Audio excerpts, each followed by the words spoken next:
Welcome back to Vintage Club Conversations.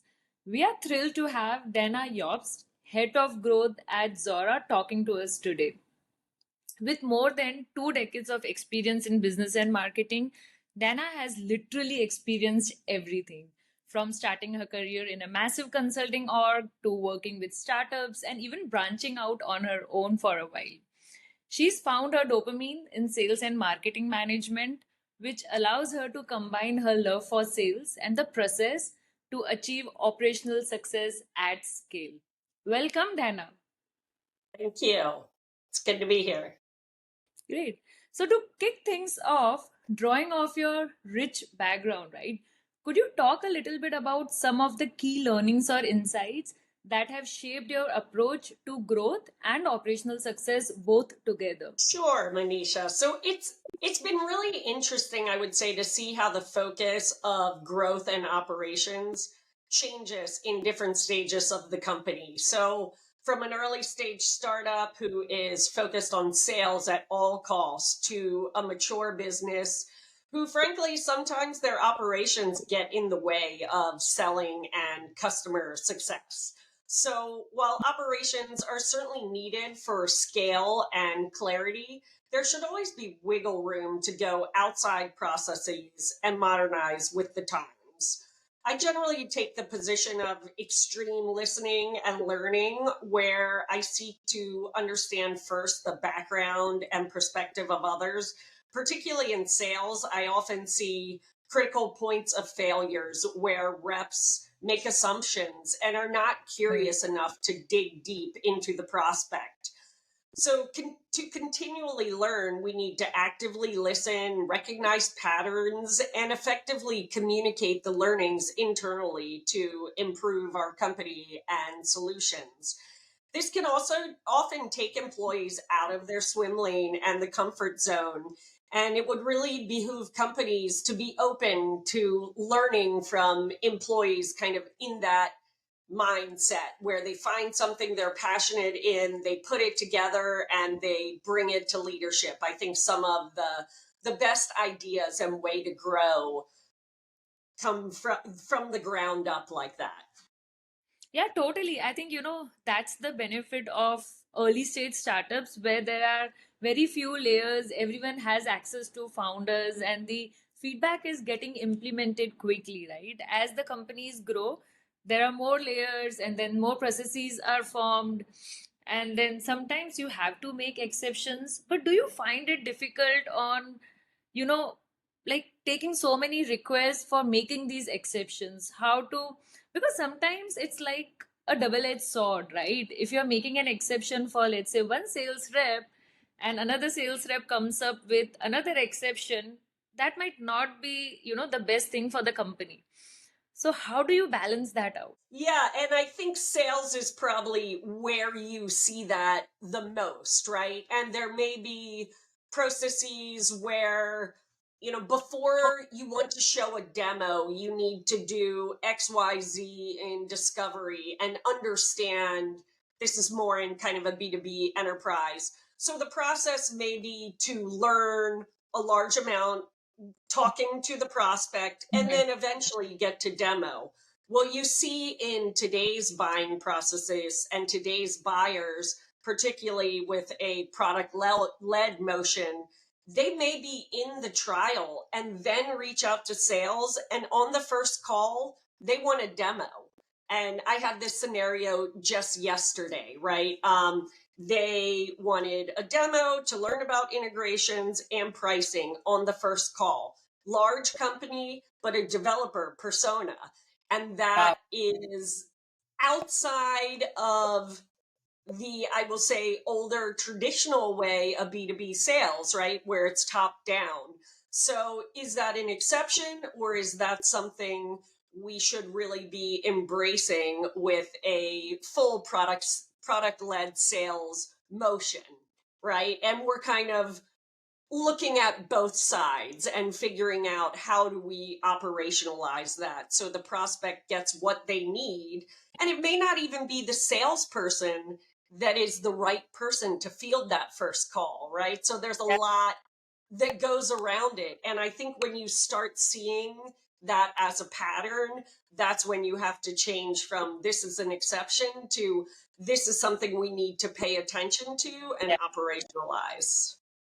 Yeah, absolutely. I think a lot of leaders talking to us today are talking about hybrid GTM, right? From, not just being an SLG or PLG, but kind of, being product led sales, which is combining both PLG and SLG. And this is something we spoke about last month as well. Exactly. Yep. Great. So you spoke about discovery, right? And then you spoke about demo. In this entire process of sales journey, there are too many tools used. So during our discussion with Andrew Johnston, who leads sales at Superhuman currently, he talked about the general trend that he's seeing in companies is now to reduce the number of tools, right? Because in the last decade, we have created this problem for ourselves where there is like a tool for every single use case. So, what is your take on this? Is it a challenge you have faced in the recent experiences? And are you taking any steps to actually help your team with too many tools and information lying across multiple apps? Yes, so I agree with that 100%. Especially in Martech, I'm sure you've looked at the Martech landscape, and it's dizzying. There's so many tools that do almost the same thing, but with a slightly different flavor. And I think in previous times where money was cheap, right, companies were able to invest in exactly the right solution for each use case. But now that the macroeconomic climate has changed and responsible growth is the North Star, companies are figuring out how to consolidate tools. And I find in larger companies, the data and even just contracts with certain tools are lost in the shuffle. And you kind of find out by happenstance that you actually have another tool. I had an experience like this where I started looking at different vendors to use in the trial. And it was actually the sales reps I talked to who said, "Oh, this other person at your company has talked to us. Oh, this other person has talked to us," which was news to me. And then I was able to bring us all together at Zuora into a single buying motion, and we got one tool that served many purposes. So that was a really great win. And I would say when I look at this landscape, one of the things I'm most excited about, I'm a business user. I have some technical chops, but I'm certainly not a developer. I'm really excited about everything that's coming out with AI capabilities to bring data and data analysis into the end user's hands instantly. That bottleneck of data analysis and, talking to multiple people, then getting a report, then you want to shift it. That's just not super successful. So I'm excited that all these tools are changing. Yep, absolutely. You spoke about contracts, right? We were having this joke last week that to track all these contracts for all the tools, you need another tool to make sure you have the visibility, right? So it's basically kind of an inception scenario where you keep on, introducing tools to track the tools. Right. And now there's a whole industry around that where they have kind of pre-negotiated prices for SaaS vendors. And that is interesting, right? It's funny how in tech we create problems and then create businesses to solve those problems. Exactly. Great. So, shifting our conversation to customer value, right? Given that Zora uses subscription based pricing, what are your thoughts on transaction based versus value based pricing? How do you balance the need to, optimize pricing with the importance of maintaining a focus on actual value sharing with the customers? Because, in early stages you can't keep all the value to yourselves, you have to give most of the value to your customers, and then as you grow you can actually take some value from the customers and start earning a little bit for the company. So how do you see this entire thing within Zora? Yeah, that is a great question. One we think about a lot about Zuora, given that we're a monetization platform and help our customers with pricing and packaging strategies. So, in fact, we have an annual subscription economy index report from our think tank, which is the Subscribed Institute. We've just released that report, which is free to download on Zuora.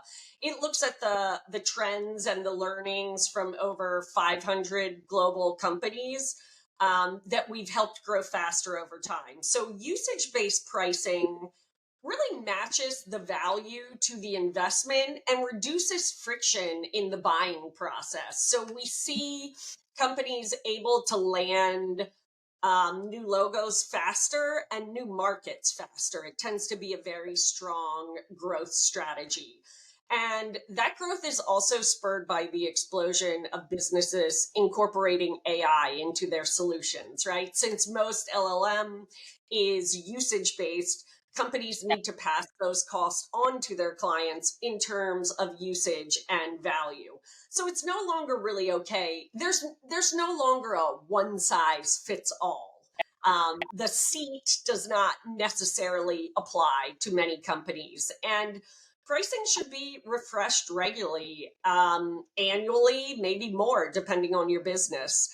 And again, we see that really when companies are looking to unlock new markets, and with the right monetizations tools, companies can experiment, they can invoice properly, and they can manage multiple pricing models flawlessly, because they also don't want to offer just one pricing model, right? We know that retention is important, and you want to grow your customers' value and the value for your shareholders. So meet the customer where they are and continue to grow the value.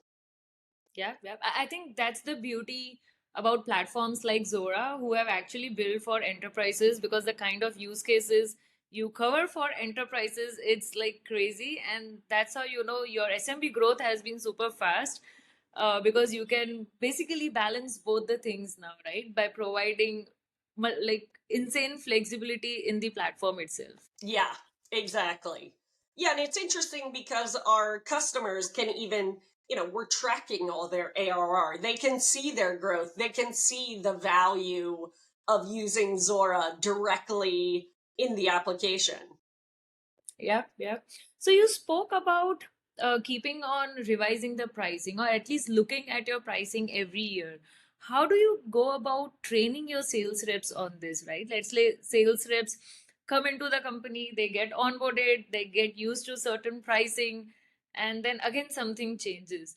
Have you seen any friction when it comes to change in pricing strategy at a company level? Yes. And again, that is so different with a startup versus a public company. So, one of Yeah. the things I love selling in a startup or, pre public is you can just test things. I was thinking of trying this. I remember once I just created a support package on the spot, and because the customer was really into how do I get elevated support.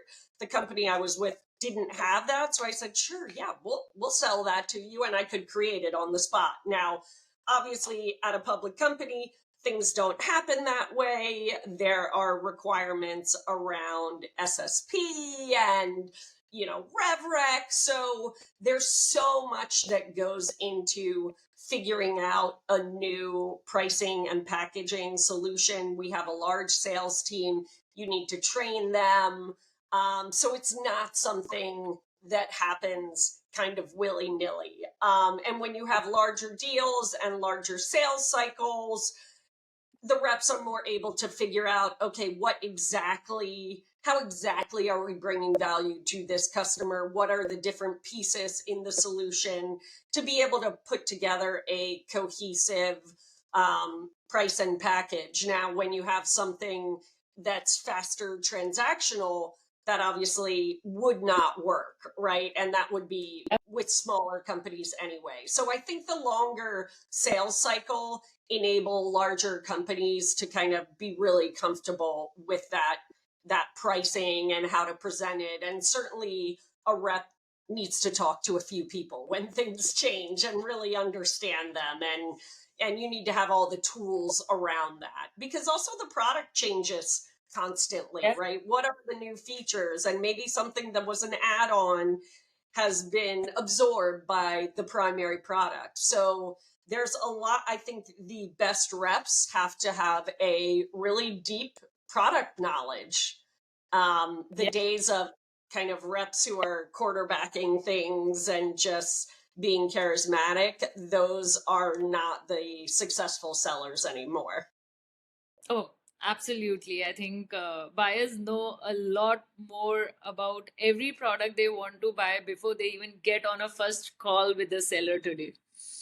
Yep, exactly. Yeah, I think I saw a stat from Gartner that 80% of investigation in B2B software is done before there is ever a seller involved. Yeah, yeah, absolutely.